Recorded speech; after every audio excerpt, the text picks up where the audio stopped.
Monday the 10th of November 2014, a small team of us are headed to the Subantarctic islands on the Tiama, and the trip's been brought forward. There's a bad weather front coming in and we're hoping to get to the island in reasonably calm conditions, but we'll see.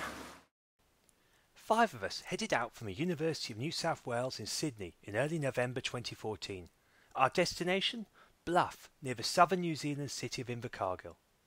The aim of the expedition was to head south on the 50-foot yacht the Tiama, and building on the scientific advances of the Australasian Antarctic Expedition 2013-14, look to recover ancient peat, lake and tree remains, to explore the changing climate and environment of the New Zealand subantarctic islands Campbell and Auckland. These biological hotspots straddle 50 to 52 degrees south across the wild Southern Ocean, providing a precious opportunity to extend historical records back tens of thousands of years.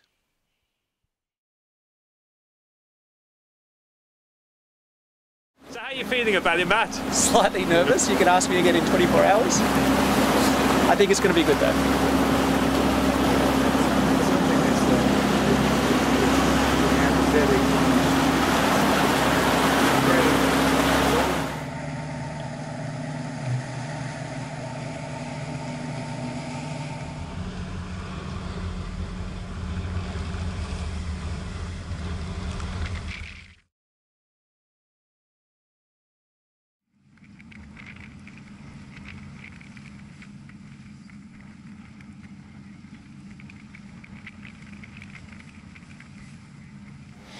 We've just arrived in Ross Harbour, Auckland Island, aboard the Tiama. We've been sailing for 2 days and have just arrived. So I'll give you a tour of our boat. So this is the back of the boat, the steering wheel, down in the hold, coming inside with the instrumentation, and down the steps into the main hold. So berth number 1 is in here. It's pretty small. There's 2 bunks there. That's for Jonathan and Pavla. Coming around here is the captain's berth and our leader, Chris Turney. Hello. Quite cosy quarters. Coming through now into the galley. This is where we cook all the food. Hi Zoe, had sharpened the pencils. We had a great pancakes for breakfast prepared by our captain. Round here is our seating area. How are you doing, Matt? Pretty good. Better than yesterday, that's for sure. This is Matt's sleeping area. Also quite tight. This is my sleeping area and the other crew, Carly. Our bathroom, very glamorous. And our captain. Say hi, Henk. Hello.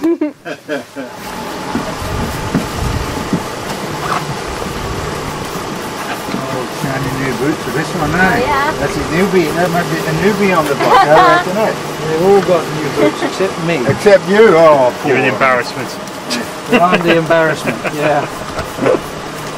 Do they fit okay, Zoe? Great. That's good. Yeah, they're lovely boots. Okay, Yeah. we'll do. I'll get some other pants on. Then we'll do a bit of a safety brief Okay, around great. the inflatable. We're going to take this ashore. It's like the king, spectre. Clean your boots!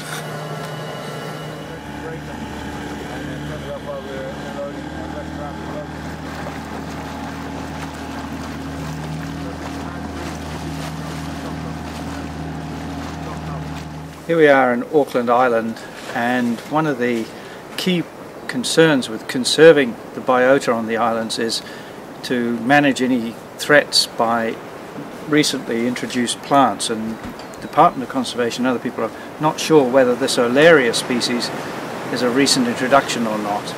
So here we are putting tags on just a few trees, measuring the diameter and getting the public to help by doing remeasurements to give us an idea of how fast these trees are growing. This one's even fatter than me.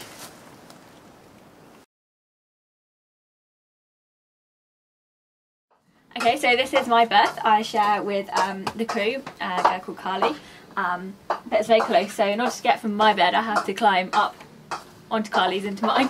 I've got lots of handles for use when it's rocky. So this is where I sleep. Got this to stop me falling out when the boat is rocking, like it was for the last 2 days. And other useful things that you would not have in a normal bedroom. So here we've got a little pouch for important things like hairbrush, phone, tissues, the all-important travel sickness bag. Useful to have that handy. A handy little lamp, just a touch lamp, for when you want to get out of bed quite quickly. It's pretty cramped in here, so you don't want to sit up very fast. Fan for when you're feeling a bit seasick. Getting out is even trickier than getting in. And so if you want to not wake up your roommate, I have to do a bit of a Tarzan swing out. Yes, you've done a bit of sailing.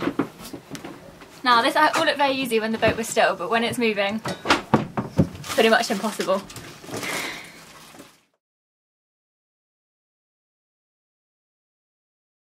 The following day, Matt and I headed off to climb the steep slopes of Lorry Harbour to try and reach Mount Eden and Cloudy Peak in our search for an ancient tree line eroding out from the peat. Hey Chris, how are you feeling? I'm absolutely whacked. What have we been doing, like 2 hours? We've only climbed 200 metres. I've never seen bush like it. It's thick and tough, but it's beautiful, isn't it? It is gorgeous. We've been very lucky with the weather. The rain's threatening, but we're so close. I can see the top here, but it seemed like that for the last hour. Yeah. No, we've been crawling on our stomachs, really. Ah, fantastic. 50 metres up to the next rock scree, and then we're hoping the vegetation will open up a little bit. That's it. And then we've got a clean run on Cloudy Peak, and we can hopefully get some samples and back down to a boat tonight. But the weather's not looking too hot at the moment. Anyway, fingers crossed. Wish us luck. Well, it's 5 hours since we left the Tiama, about 3 hours since we made that film, and Matt and I made it to the top. We're just below Mount Eden, on top of Auckland Island. We're around 400 metres above sea level, and Matt and I have come up to this old bog surface, and eroding out from the peat are these ancient trees, about 100 metres above the current tree line. It seems to signify that sometime in the past it was either warmer and or sunnier. So we're going to take the samples back to the lab, carbon date them, and work out when precisely this actually happened. I think Mel and I are just relieved we've actually got something after a long, hard tramp.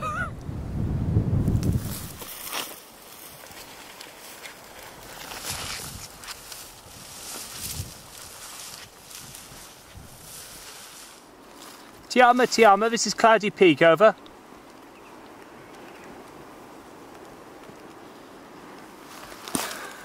They're ignoring us, Matt. Cloudy Peak, this is Tiama, go ahead, over. Hello Tiama, we're just coming down from the bush, or trying to. I think we're getting hopelessly lost. Matt's got the orange shirt on. Is it possible just to see where he is and give us some guidance where that slip is, over? Chris, this is Jonathan. We can see you on the hill, and as best as we can estimate, you're virtually straight above this big slip. That is gorgeous news. Thank you very much. I hope there's a cup of tea waiting for us when we get back. Over. Yeah, we certainly have something perhaps even a little stronger. We're at Enderby Island on the north end of the Auckland Islands and about to land on Sandy Bay and go across to the other side of the island to see some glacial till, as at the end of the last ice age this whole harbour was potentially filled with ice. We're about to land now with sea lions on the bay, so hopefully we'll get there safely.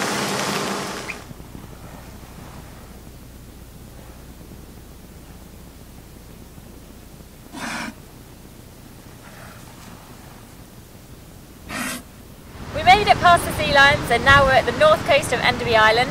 Next to me there's some sediments from a glacial lake, and to my left some boulders of rubble from a period of previous glacial advance. We've taken samples today to get a handle on how old these samples are and what the environmental history was like when they were laid down.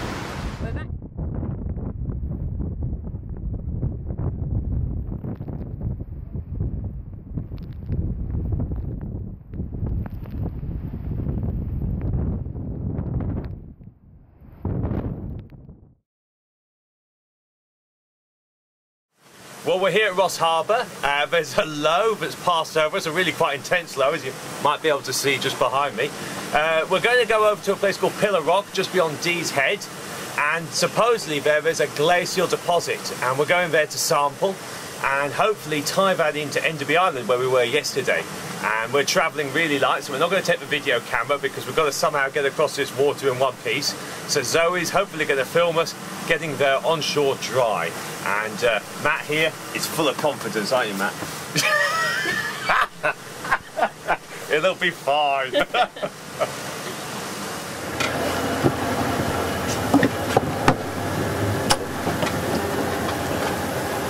Thanks, Carly. See you soon. Yeah.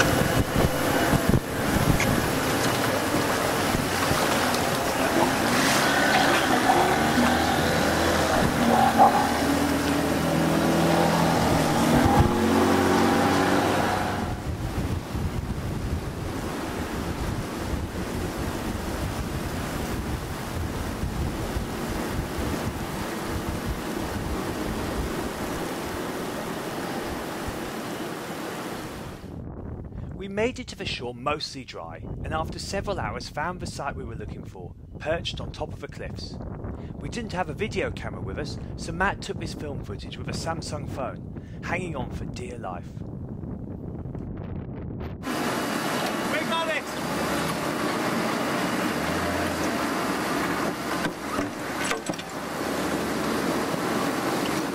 We got right up to the top of DEAS Head and we got the sample! It's an amazing spot, towering above the cliffs. It's the edge of a known world, but we've got some great samples. 5 metres worth of glacial till. God, whatever ice sheet or glacier laid that down, it must have been enormous. And we've got the samples, we can date it. It's been brilliant, but we were meant to be back at lunchtime. Wasn't it 5 o'clock? Hi there. Here we are in the lovely Auckland Islands, Subantarctics, and I'm sitting against, right next door to a Dracophyllum. This tree species we're hoping will help us provide an answer about what the past climate has been like. Tree rings are a well-known tool that can be used to help understand past climate. By that I mean some species faithfully record the climate conditions that they endure. So good years they put on wide rings, bad years they put on narrow rings. So we're hoping the Dracophyllum will help fill in a story back in time as to what's the environment's been like here. How do we get a sample? This is what I'm going to show you. We use a thing called an increment borer. It's quite a simple tool. It's got a tray or a spatula, which we'll see how we use that later.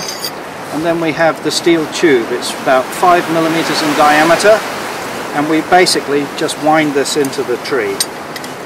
Being so small, only about 5 millimeters, it doesn't actually harm the tree, and the tree is well able to cope with minor irritations like a small hole that's put in the tree trunk. It often suffers far worse damage by limb breakage or root wrench or pathogen attack than a borer hole. So it doesn't affect the tree, us coring it. To take the core, we place it against the tree, we try and eyeball where we think the center of the tree will be, and then we press and we start to turn without jiggling it too much. So we're turning and pressing to try and get the borer started. Once it gets started, life gets easier. Pressed into the tree, now I can, with a balance with both hands, turn it, wind it in, enabling us to take a core sample. This might take a little while.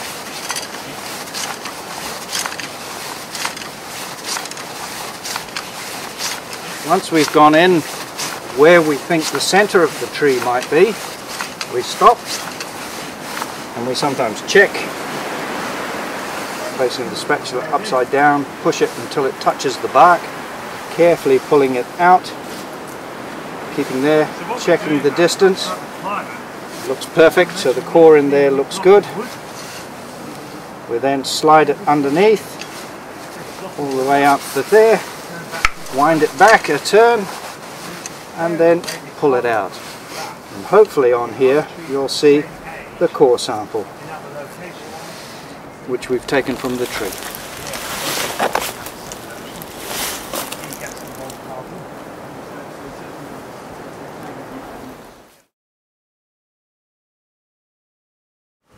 We're just going down the east coast of Auckland Island, looking in the different fjords. We're coming into HANFIELD Inlet, and we're looking for evidence of former glaciation. So we're hugging the coast very slowly, looking for relics of where ice might have been in the past. Just out front, it looks like we've got some hanging valleys. Looks pretty spectacular, actually.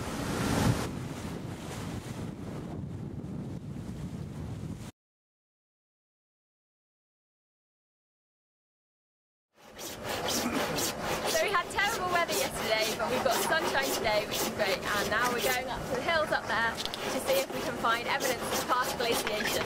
It's going to be a bit of a hike to get there, but hopefully we'll make it okay. The guys are just getting some of the gear ready now, and soon we'll be underway to see if we can get up there. Well, after about 3 hours, we finally made it to the top of Coleridge Bay. We're in a former Corrie glacier and we're surrounded by a moraine from when the ice was here 10–15,000 years or so ago. We just don't know, and that's the whole point of why we're here. We're going to drop something which we call, rather wonderfully, a fat Russian. It's a 1 metre long barrel. It's got a half chamber, and basically with my fantastic assistants, Jonathan and Matt, we're going to drop it down, see as far as we can get, and then when we hit bottom, rotate it, and it will capture the sediments in the chamber. And then we'll just very casually bring it back up to the surface in the pouring rain, and we'll have the sediments which we can take back to the lab. So, should we give it a go? Sorted. Excellent. So we're going to keep it straight. Push down. 1, 2, 3. Oh, that was nice and easy. 1, 2, 3. That was lift up again. Okay. 1, 2, 3. That's great. Ready? 1, 2. Oh, brilliant. Brilliant. Oh, that's awesome.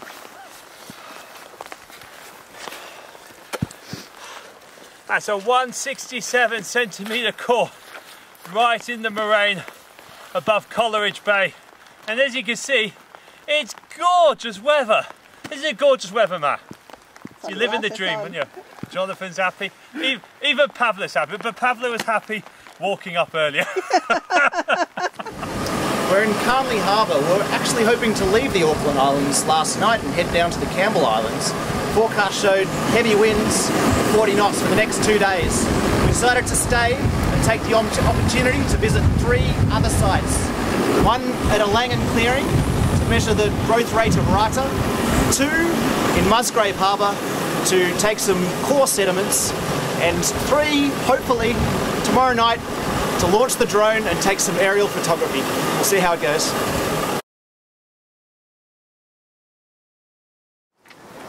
Here we are in Auckland Island on the north arm of the Canley Harbour, and we're at one of the historic sites.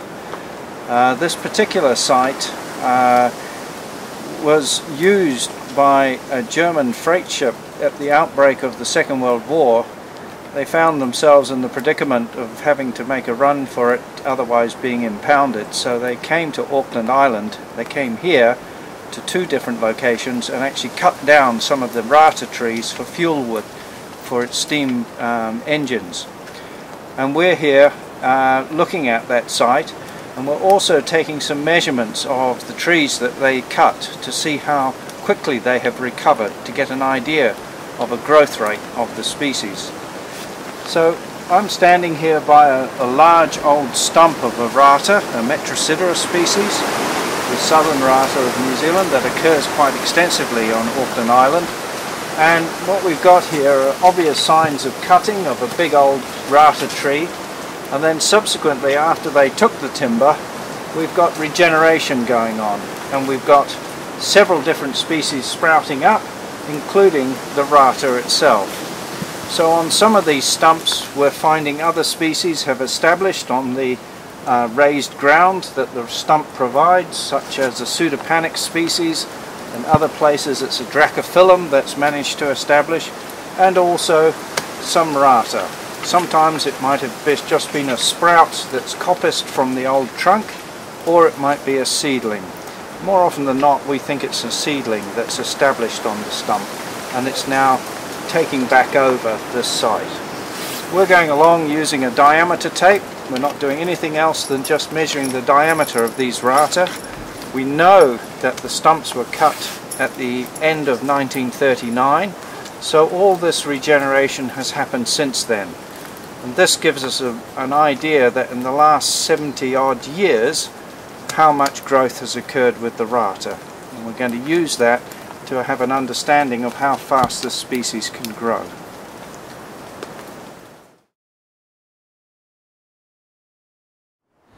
Well, the weather's improved. It's no longer blowing a gale. The wind's dropped quite a bit, and with any luck we'll be able to sail to Campbell Island tonight.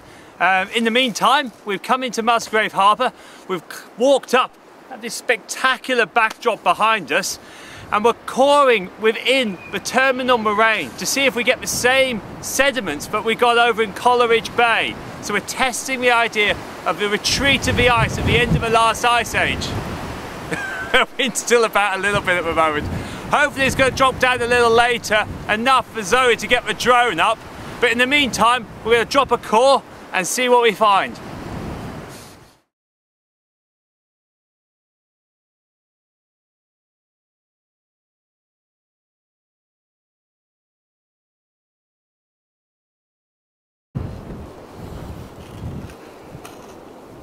Oh, lovely. That is lovely. Well done, guys.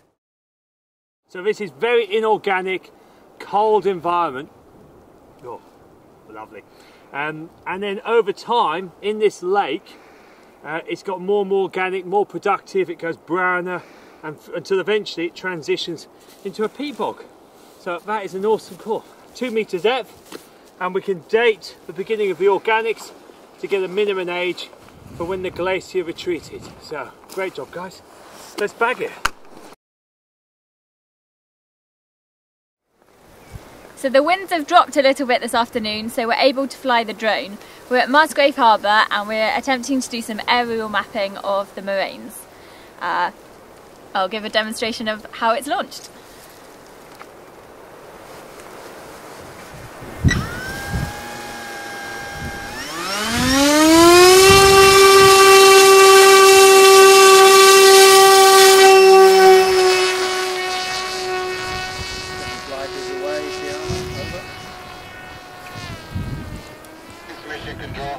So this particular drone works on the basis of GPS waypoints that you mark on a computer. So whilst it's in flight, there's actually very little flying that you have to do. It's all pre-programmed before you actually fly. So all I'm doing at the moment is just keeping an eye on it and making sure that it's not getting into any difficulty.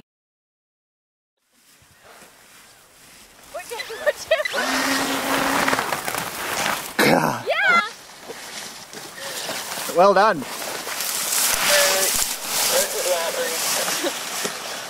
What do you think? Let's just check it's alright. Next stop, Campbell Island.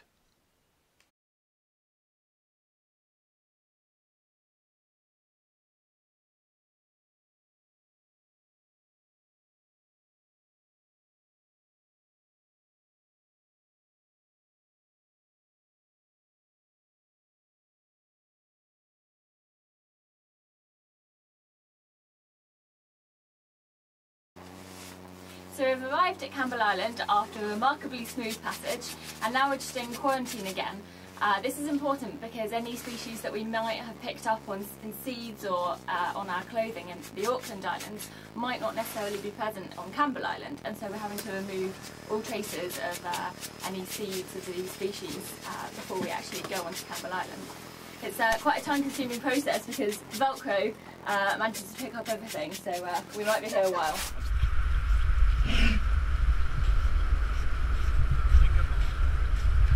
Yeah, but Matt, keep up, mate.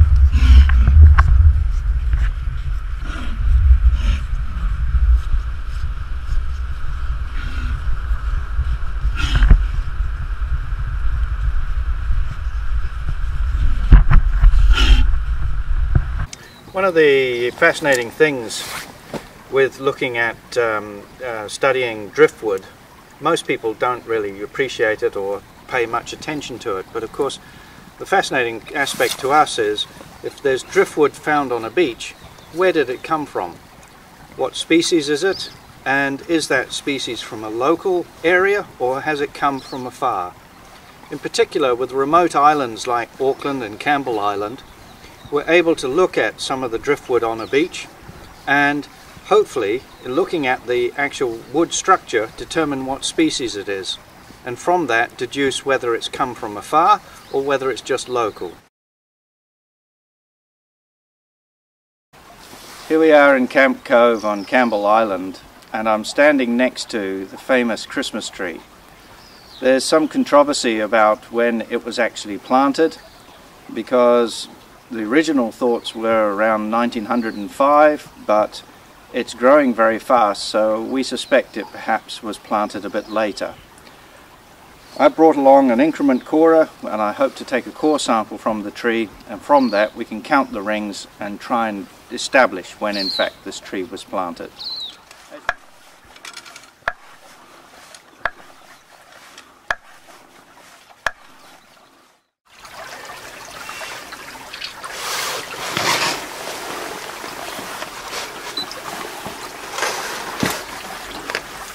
Core from the tree, and I think we're fairly close to the centre. So we've just been doing some sampling just above Southeast Harbour, and these two albatrosses came along and actually started preening each other. Absolutely spectacular.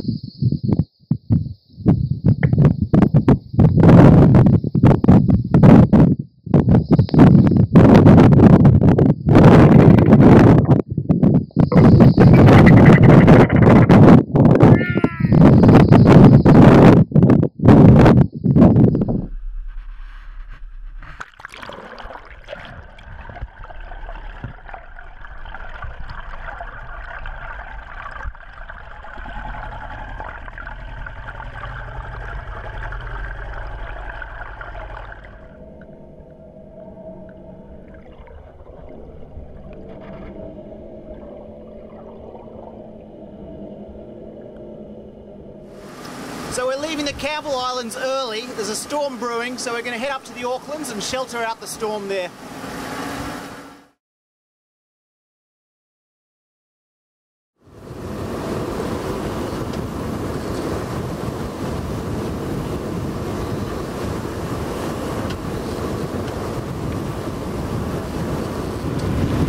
We got back into the Auckland Islands last night, and we're really happy we did just before this storm hit, because we're in a safe harbour now, but out past those heads it's going to be really wild.